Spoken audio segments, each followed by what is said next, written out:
안녕하세요, 저스티스입니다. 여러분, 동아시아 하면 어떤 생각이 떠오르시나요? 저는 단순히 한국, 중국, 일본 정도가 연상되는데요. 역사에서 말하는 동아시아는 때로는 지리적인 인접성에 더하여 공통적인 역사와 문화를 포함하는 개념으로 설명되기도 합니다. 이번 시간부터는 한중일 3국의 역사에 북방 유목민 역사까지 유기적으로 뒤엉켜 있는 동아시아 역사를 최대한 쉽게 묶어서 기초적인 부분만 짚어나가면서 살펴볼까 하는데요. 오늘은 그 첫 시간으로 동아시아가 가지고 있는 지리적 특징과 그로 인하여 파생된 생활 양식에 대해서 살펴보도록 하겠습니다. 동아시아의 가장 큰 지리적 특징은 서쪽이 높고 동쪽이 낮다는 점입니다. 동아시아에서 가장 높은 곳은 바로 티베트 고원인데요. 티베트 고원에서부터 동쪽으로 갈수록 고도는 낮아져서 중국 동부에 이르면 낮고 평평한 지대가 나타나고 황허나 장강과 같은 큰 강 주변에는 넓은 평야가 펼쳐지게 됩니다. 한편 티베트 고원 북쪽은 인도양에서 습기를 머금고 올라오던 바람이 고지대에 막혀 비가 되어 내림에 따라 사막이 형성되었습니다. 그 오른쪽으로는 몽골 초원이 펼쳐져 있죠. 몽골 초원 남동쪽으로는 사계절이 뚜렷했으나 지금은 아닌 한반도가 있습니다. 그리고 티베트 고원 남동쪽 역시 높은 구릉지와 산지가 분포하는데 이는 스촨분지라 합니다. 마지막으로 중국 대륙 동쪽에 존재하는 섬들은 환태평양 조산대에 속하여 화산과 지진이 일어나는 곳입니다.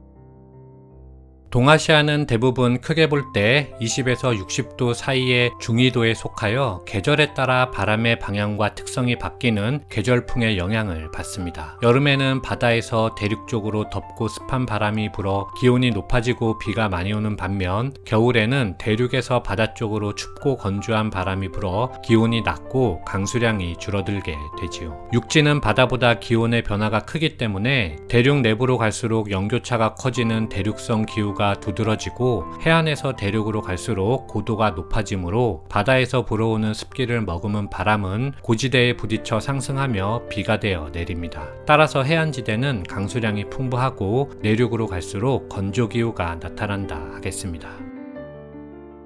동아시아는 연평균 기온이 높고 강수량이 풍부하여 일찍부터 농업이 발달하였습니다. 동아시아의 농업은 크게 논농사와 밭농사로 구분할 수 있는데 논농사는 한반도 중남부, 중국의 화이어강 이남, 일본의 혼슈 이남에서 발달하였고 위 지역보다 기온이 낮고 강수량이 적은 중국의 화베이 지방과 만주, 한반도 북부, 일본 홋카이도 지역에서는 밭농사가 발달하였죠. 한편 몽골 고원에서 러시아 남부에 이르는 초원지대는 강수량이 적어 농작물 재배가 어렵습니다. 따라서 여기에서 생활하는 사람들은 계절에 따라 이동하며 가축을 기르는 유목 생활을 하게 된 것이죠. 유목민들은 식량 및 의약품 등 생필품이 부족했기 때문에 남쪽으로 내려와 필요한 물품을 조달해야만 살아갈 수 있었는데 이것이 유목민들이 남쪽으로 쳐들어오게 되는 기본적인 이유가 됩니다. 동아시아에서 농사는 밭농사부터 시작되었는데요. 밭농사는 기원전 7500년경 황허유역에서 시작되었습니다. 그 이유는 황허유역은 오랜 시간에 걸쳐 부드럽고 비옥한 황토가 퇴적되어 있었기 때문이었는데요. 특별한 기술이 없이 원시적인 농기구로도 조, 기장 등을 재배할 수 있었습니다. 반면 논농사는 기원전 7000년경 양쯔강 유역에서 시작되었습니다. 그 이유는 이곳은 따뜻하고 습지가 많아 야생벼가 자랐고 사람들이 이 야생 벽실을 가져다가 재배하였기 때문이죠. 한편 벼는 생산성이 높을 뿐만 아니라 지력 소모도 적어 매년 농사를 지을 수 있었기 때문에 점차 동아시아의 주요 생산 수단이 되었는데 대신 벼농사는 많은 노동력을 필요로 했기 때문에 사람들이 마을을 이루고 함께 사는 이유가 되었고 그렇게 농사가 성공하여 잉여 생산물이 발생하자 인구가 증가함과 동시에 자연스럽게 잉여 생산물을 독차지하려는 권력 다툼, 즉 통치권자가 등장하게 됩니다.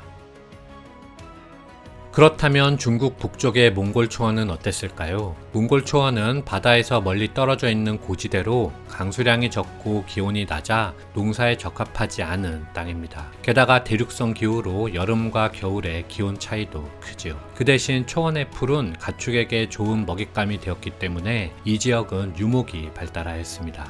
유목민은 부족 단위로 생활하였고 목초지를 둘러싸고 부족 사이에 다투는 경우가 많았는데 이때 부족장이 나서서 다른 부족장과 협상하였기 때문에 부족장이 강력한 권한을 가졌습니다. 반면 부족장을 다스리는 군주는 농경사회보다 권한이 약하였죠. 유목민 군주의 지위는 세습되기보다는 부족장들이 모여 다음 군주를 추대하는 경우가 많았습니다. 기타 유목사회의 기본 개념은 중앙유라시아 대륙의 기본 개념편을 참고하시면 많은 도움을 받으실 수 있으니 꼭 한번 시청하시기를 추천드립니다.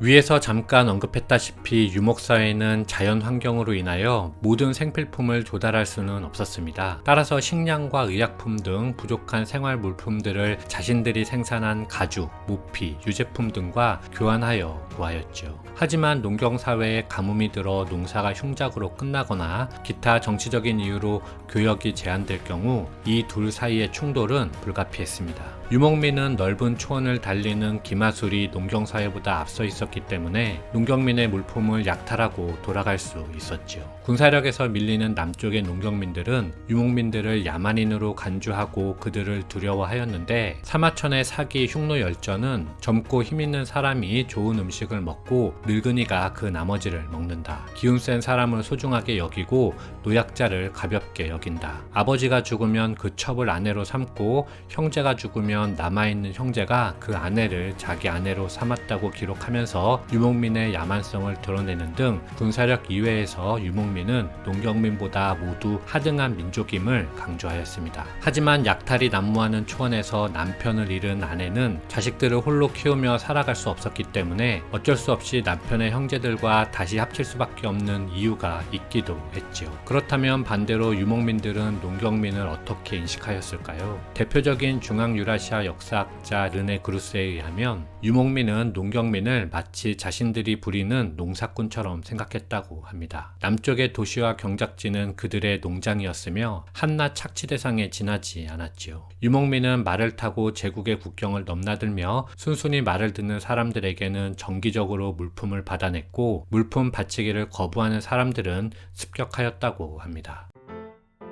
이 부분은 그냥 듣고 무시하셔도 좋을 개인적인 생각인데요. 주말에 강변이나 기타 자전거 길에 나가보면 자전거를 취미로 타시는 분들이 정말 많이 보입니다. 자전거나 오토바이를 취미로 가지신 분들이 참 많은데요. 그들이 혹시 모두 유목민의 DNA를 가져서 그런 게 아닐까라는 허황된 생각을 해본 적이 있었습니다. 반면 자전거나 오토바이보다는 등산이나 산책 등 두 발로 걷는 것을 취미로 하시는 분들도 많이 있지요. 그들은 농경민의 DNA를 물려받아서 그런 게 아닐까라는 쓸데없는 생각을 해본 적도 있습니다. 여러분, 오늘은 동아시아 역사를 이해하기 위하여 동아시아의 지리, 기후, 그리고 농경과 유목생활의 특징을 살펴보았는데요. 다음 시간부터는 춘추전국 시대부터 한중일, 그리고 북방민족의 역사를 함께 조금씩 시대순으로 살펴보도록 하겠습니다. 참고로 중간중간에 관련이 없는 다른 영상이 나갈 수도 있으니 양해해 주시면 좋을 것 같네요. 이상 마치겠습니다.